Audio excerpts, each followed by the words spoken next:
Okay, be live again. Everything set up. Alright, so getting back to finishing off Beluna. Let's see. Setting. See if we go a little bit faster. That'll help a bit.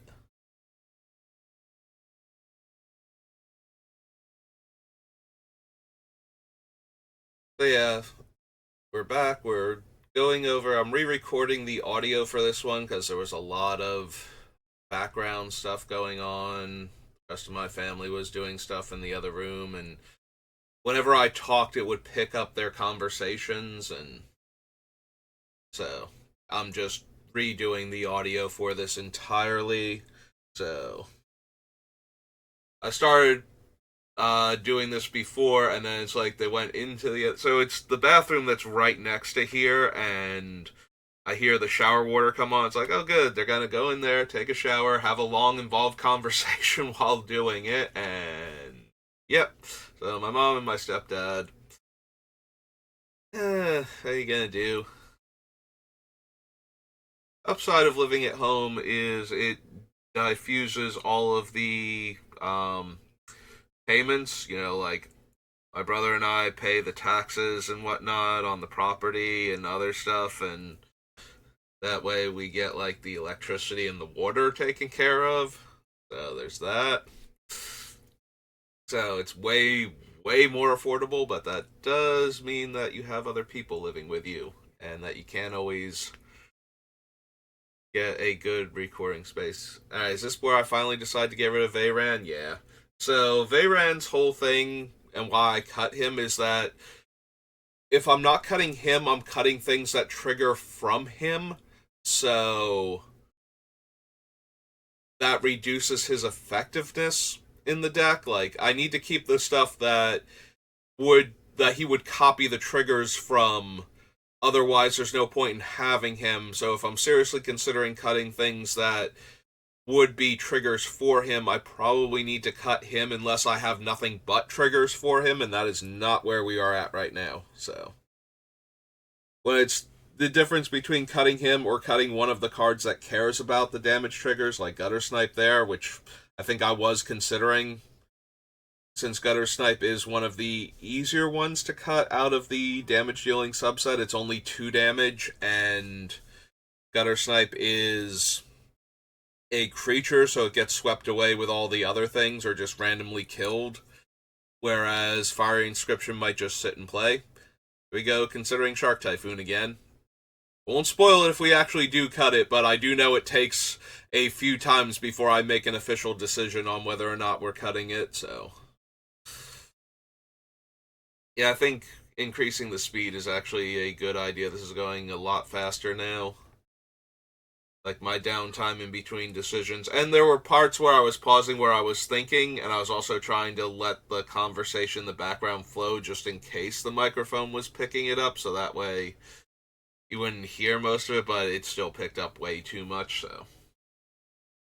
Alright, back to considering adventure cards and if I want to get rid of one of them or not.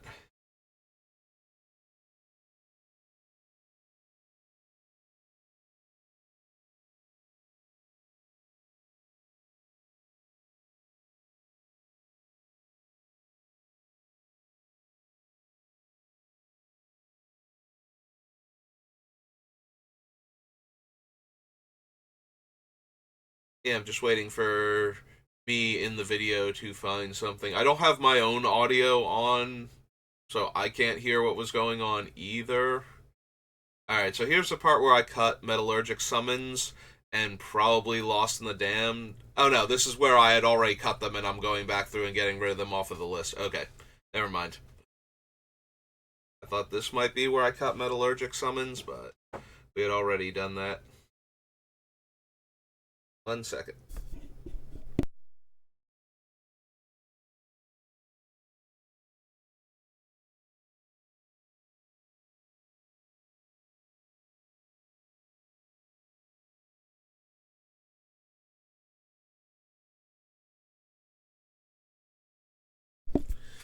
Alright, and I'm back.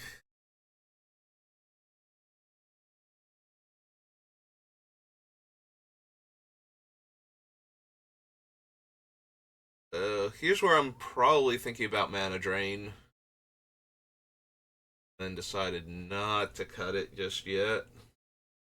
Yeah, I gave a lot of serious consideration to all of our counterspell magic and ways to protect our things.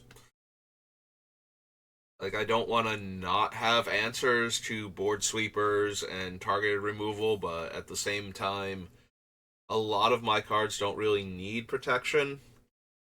Here we are on survival again.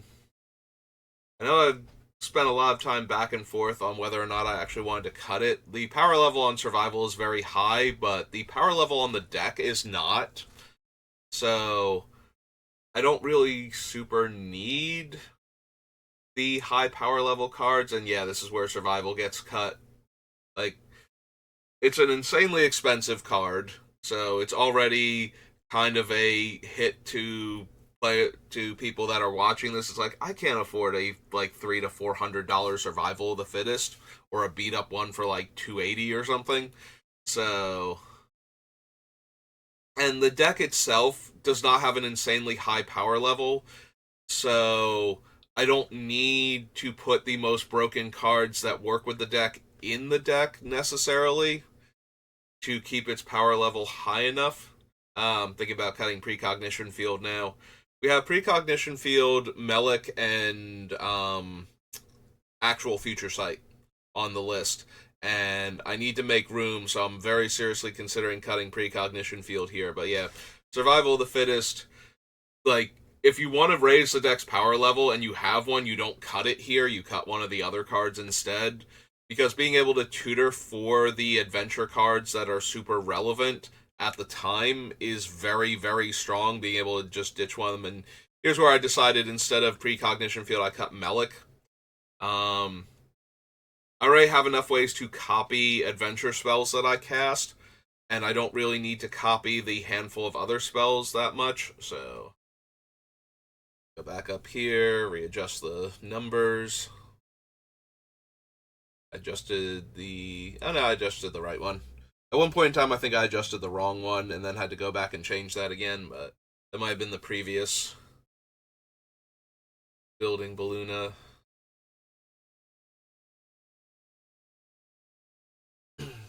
Eventually, I'll remember to clear those off the side. We go back through the list again.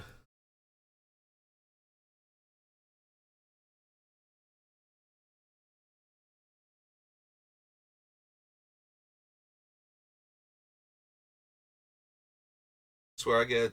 I think I stopped on Picnic Ruiner for a little bit. I was thinking about adventure cards I could possibly cut. Make more room.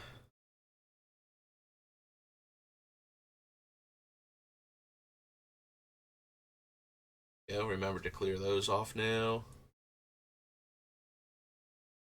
Alright, so same premise that we cut Survival of the Fittest. This is where I'm looking at Dockside Extortionist because its absurdly high power level is not necessary for the deck.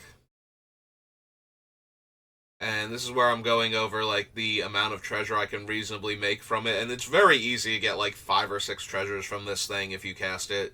If people are ramping with artifact mana sources and or have utility artifacts or enchantments that they play early, you know, your Sensei's Tops, your Survivals, anything, things more reasonable Magic players would have, but yeah, anything like that, you can get like 5 or 6 treasures out of this guy on the first like 3 or 4 turns of the game.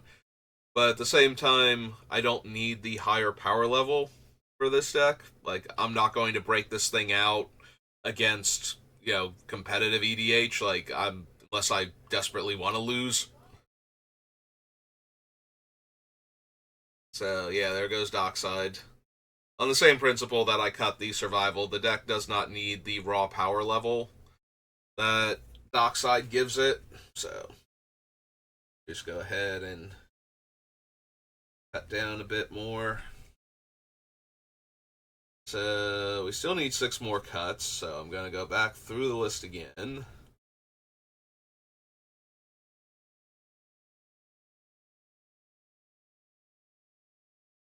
Yeah, not gonna cut Crucible.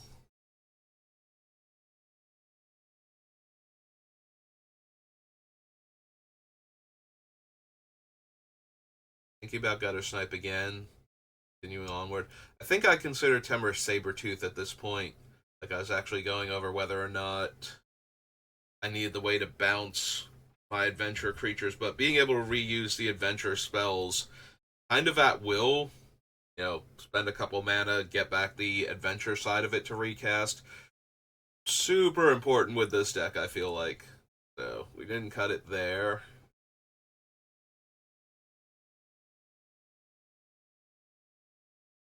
Scrolling, keep thinking. This is where I go over Force of Vigor versus my other options. I think I'm very focused on the Force of Vigor here. And whether or not I actually need it. So one of the big things about Force of Vigor is that it's on the list as my artifact and enchantment removal, but we do have artifact and enchantment removal through some of the adventures, and we have some all-purpose removal in things like Karn Liberated and Beast Within. So I think this is the part where I'm going over all of that in my head while considering Force of Vigor. And we move away from it, and then maybe this is the part where I notice I have like one other artifact or enchantment removal. Or maybe I have to come back to it in a little bit. I do know eventually we're going to get rid of Force of Vigor, and I think this is where it happens. Yep. Yeah, I could tell with how long I was focused on Force of Vigor that this is probably the spot where I got rid of it. And that is the mentality behind it, is that we have the Stormkeld Vanguard, we have Embreth Shieldbreaker, and we also have things like Karn Liberated, Beast Within. I think there's like one or two others on this list that will destroy artifacts and enchantments. So I decided we didn't need necessarily that one. Alright, if I'm recalling correctly, and we'll be able to tell very shortly if I go under Gatherer, but this might be where I'm thinking about Scavenging Ooze. So I was kind of lamenting how we don't have a land. Yeah, here we go. That can, um, deal with graveyards. Yeah. So I was going to search for land, then I hit advanced search, and then I was going to search for land, and I'm like, no, wait, hang on, I do want advanced search, so I'll back out of this, and we'll go to advanced search and add in exile to the rules text, so that way. So I had forgotten that there is actually a colorless land that can exile graveyards, but somewhere in the back of my head, I was like, there's something like that, maybe, and I need to double check. And then as we scroll through here, yeah, I stop on Hostile Desert because I'm almost on the right track because that exiles cards from my graveyard to do things. The Mines of Moria, but eventually we get down to the card that we're going to actually add into the deck. Relentless Cottage distracts me for a second because it's black-green, but there is Scavenging Grounds, or Scavenger Grounds, rather. So this allows me to pay 2 and sacrifice itself to exile a graveyard, and we are also running Crucible of Worlds in the deck. So it is technically a repeatable graveyard exiling effect if I really needed one. So I go all the way to the bottom, make sure there's nothing else that I could possibly include, but then, yeah, so I check to make sure what set it's from. We cut the Scavenging Ooze. Then we go to Hour of Devastation to add in Scavenger Grounds.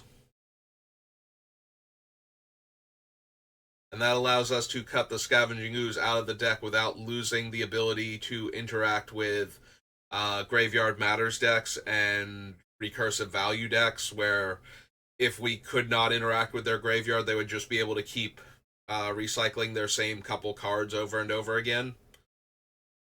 We do lose a tiny bit of utility in that it's very difficult for a deck with repeatable graveyard interaction to outpace Scavenging Ooze eating that card out of their graveyard. Like for every green I have, they have to be able to do the trick again. But with the scavenger desert, if they have a way that they can respond to it to get the card back a second time, we don't really stop them from getting it back. So there's that. Yeah, close up some space here. Looking at the various ways I have to deal damage to our opponents, I feel like, because I stopped on where the Secret Keeper was and where the dragon that cares about adventures and dragons was.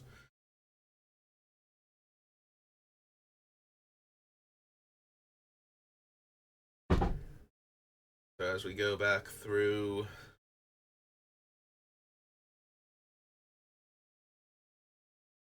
real quick, correct my typo.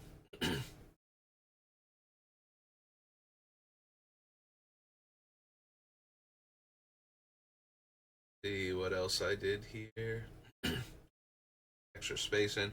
A whole lot of random bookkeeping, so that way when I pin the list to the comment section on this video, you'll have like less unnecessary space.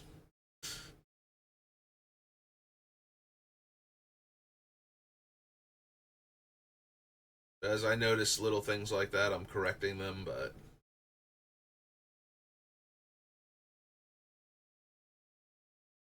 and here's where I stop on mana drain again, because I keep coming back to that one and considering it.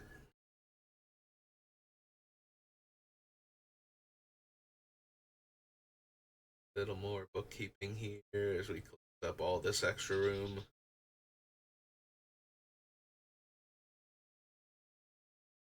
I don't do it with everything, but I think like as I'm noticing it, then I'm like, I am spending way too much time doing this. I kind of stop. Not sure what I was thinking about where I pop back up here though. As I said in the other one, I can't actually hear myself on this because the whole point is to get rid of the original audio track and create a new one. So I think I might have been concerned that the numbers were slightly off, because the numbers were slightly off before. So going over, yeah, I'm doing a count, so I figured out that something was wrong here mathematically. So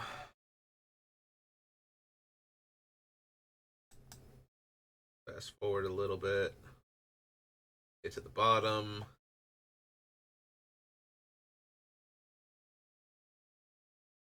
Because yeah, you will notice that I only have to cut 4 more cards, but I'm showing that I need to cut 5 cards off the non-adventure, so that's where the math was all wonky.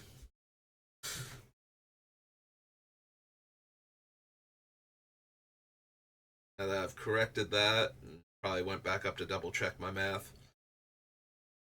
Alright, is this where mana drain? Yeah, I keep thinking about mana drain, because the deck does not need it, but wants it. I forget if I actually did leave mana drain on the list or not. I know I cut the deflecting swat. I feel like I cut the mana drain eventually. And we just went with Fierce Guardianship and the other 2 counter spells. Think about cutting Gutter Snipe, because it is the most vulnerable out of my 2 damage spells. Like my punish the opponent for me casting instants and sorceries. But it's also cheap enough that I can get it down early and deal a lot of extra damage that way. So yeah, I keep coming back and forth like, should I cut Gutter Snipe? Should I not cut Gutter Snipe? And eventually, I'm pretty sure that we never cut it. Like, I forget if we stopped considering it here, but it's one of those, like, if we cut it, we only have Fiery Inscription early on. So I'm wondering if this is the part, because I stopped at Hypnotic Sprite, like where Hypnotic Sprite is on the thing. I'm wondering if this is the part where my brain clicks in that we have more adventure counter spells. Because I also thought about cutting Hypnotic Sprite here, because it's one of the weaker adventures that I have, but it is interaction with opponents' things. Being able to counter utility creatures like combo pieces, things like that. Yeah, I think this is the part where Mana Drain finally goes. I knew we were getting close to it, but I couldn't remember exactly when it happened. Like where I finally made my decision on Mana Drain. I was pretty sure that it went because of the Sprite and the Sapphire Dragon giving me additional counter spells. And the argument for it was that while the Sprite does not let me counter like a Wrath effect or another sweeper for like, you know, what's the one? I'm thinking of the white green card from not Shadowmoor, Fracturing Gust. Like it can't counter things like that or Austere Command, but the um Sapphire Dragon can. So I think that was what finally pushed it over the top of we can cut Mana Drain and still have Fierce Guardianship. And that. So here's where I'm thinking about cutting Beanstalk Worm, but I don't want to because the adventure side is castable off of sort of once in future. So even if I don't need the extra land drop, being able to recast a 5/4 reach, because that is one of my stronger creatures. Like my creature quality is kind of meh, with the trade off being that we get the adventure sides of them also. So I didn't want to cut a large creature that I could copy. But yeah, here's where I'm seriously considering Picnic Ruiner and comparing it to the Otter, because the Otter is the other one that's kind of weak. Like the Otter creature, the actual physical creature that you get off of the creature adventure side is terrible. But the adventure side is very strong compared to a lot of the other things in this deck.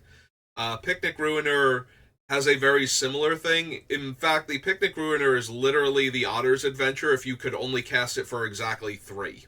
For X equals 3. So that's the part I keep coming back to. And a 2-mana 2/2 that's occasionally double striking is not the best thing in the world. So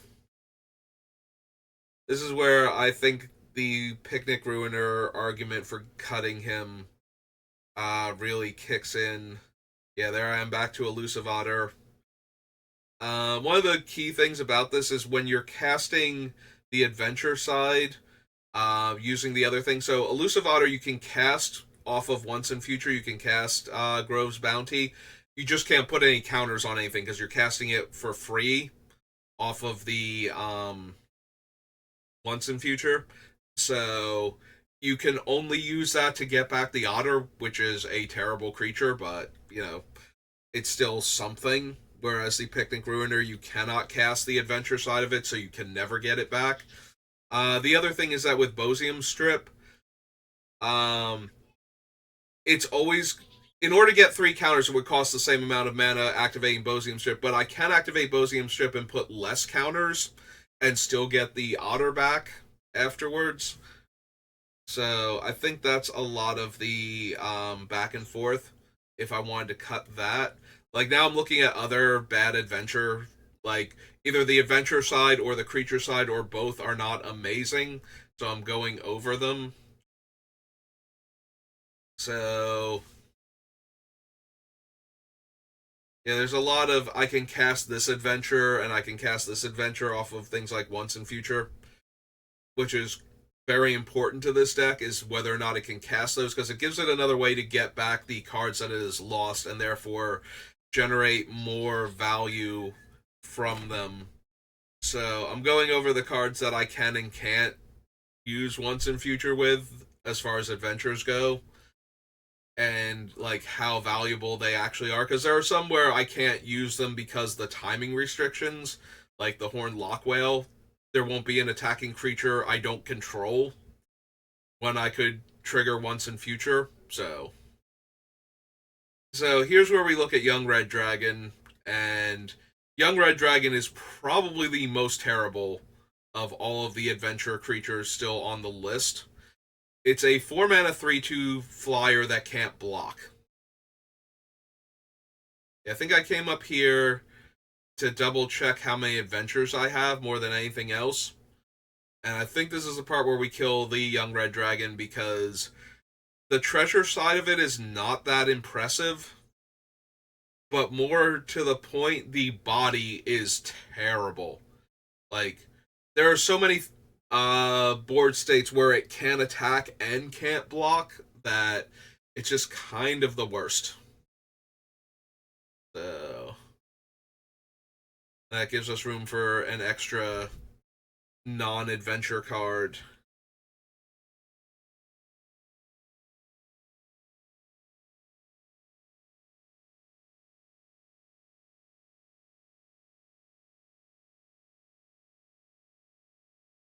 Alright, so got that one.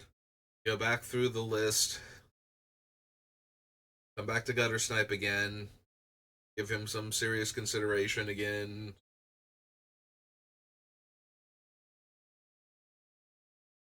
Back down to the adventures.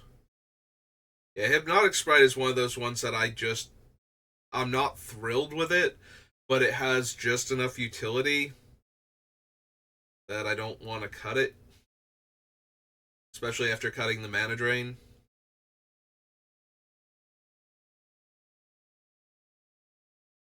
Here we are back on Picnic Ruiner again.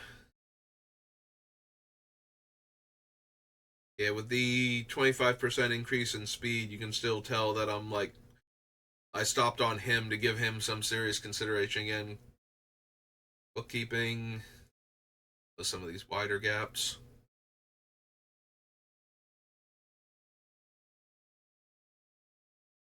Yeah, this is a part where I seriously consider the Keeper of Secrets. So my biggest problem with it is that it is a 6 mana 4 toughness creature, and there are a reasonable number of things that can kill it. And I was trying to figure out how many of them are actually like so reasonable that it's going to die to things that my other more expensive things that are like 6/6s and 5/5s and whatnot don't die to. But the damage potential off of it, because it triggers when I cast the permanent side for the most part. That was the other thing, is I'm not triggering it for casting instants and sorceries from exile, because that's almost never happening aside from the rebound enchantment, the cast through time. So it's always going to be the permanent sides that are getting cast from elsewhere, unless it's the sort of once in future that's doing it, or the Bosium strip.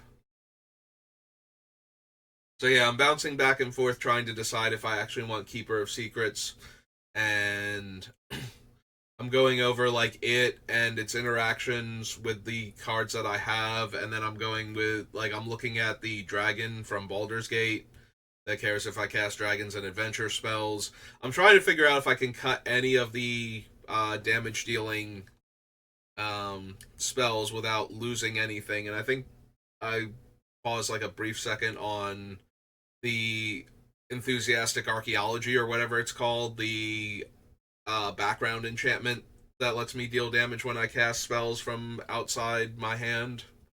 So,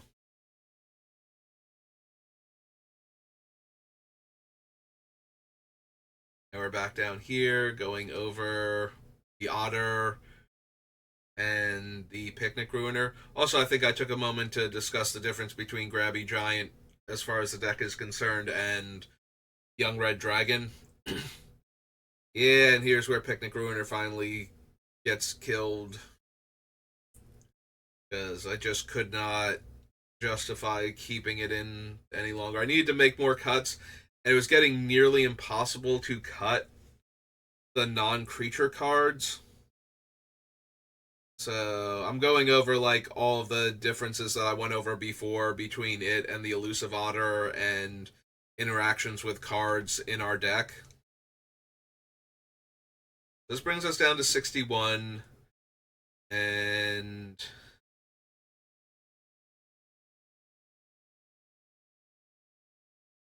now we have. So the question is, do I want to make one more cut? because now I'm down to 61 cards.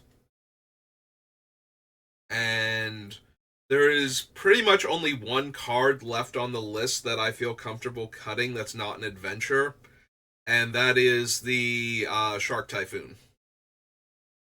So the decision process becomes, do I want to cut Shark Typhoon? First of all, is there anything else I could cut besides that? Like, this is me going over everything else while I'm thinking this.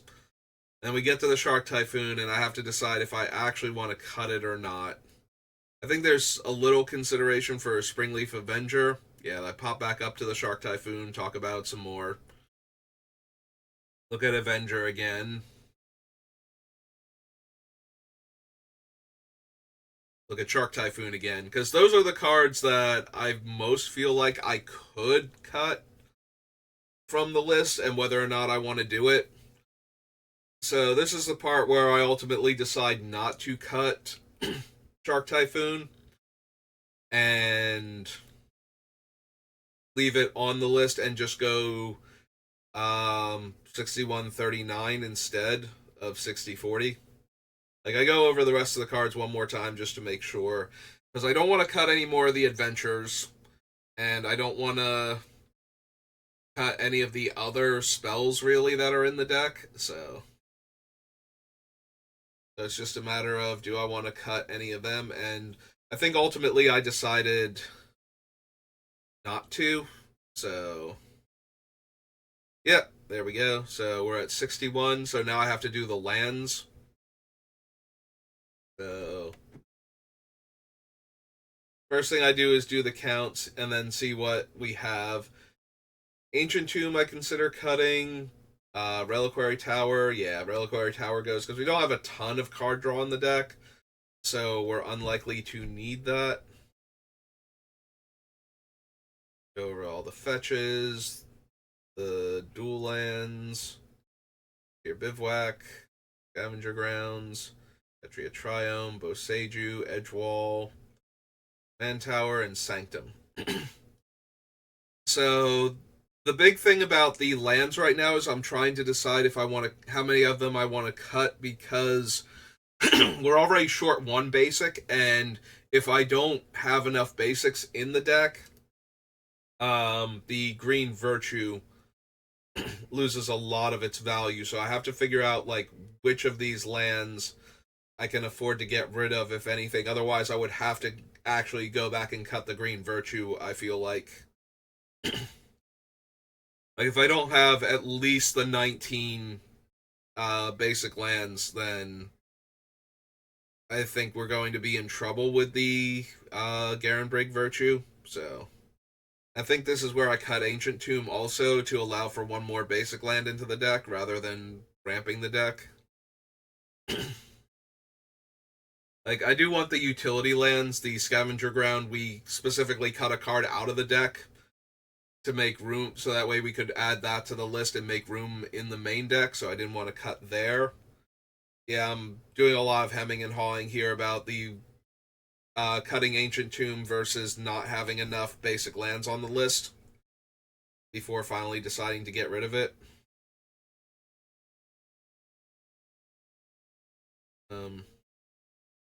I believe that's everything.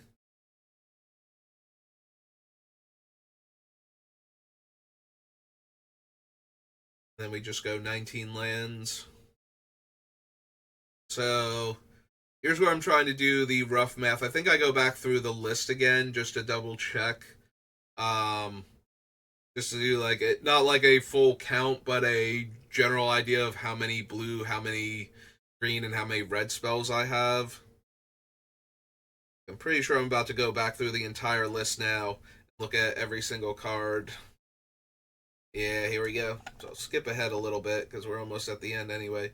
But I'm basically going back and trying to evaluate how many lands of each color I like, what the deck favors. And it does favor green by a significant amount, especially since most of the ramp cards are green also. So I knew I wanted at least more forests than anything else, and blue seemed like the second most prevalent color in the deck. So There we have room for 19. So that's the 19 there. We get one more forest, plus we have Boseiju, who endures as an additional green mana source. So forget if I went down a mountain and up another forest. Just to give myself one extra green mana source to make sure I hit it just that much more consistently. It's not much, but I also do need red, so I don't want to go down too low on red. But like, there's not a huge difference, but there is enough of a difference. And we just double check the lands, make sure there's not any other land I want to get rid of. Also, Edgewall Inn can be any color that we want it to be. So there's that too. Pretty sure this is where I start wrapping it up now.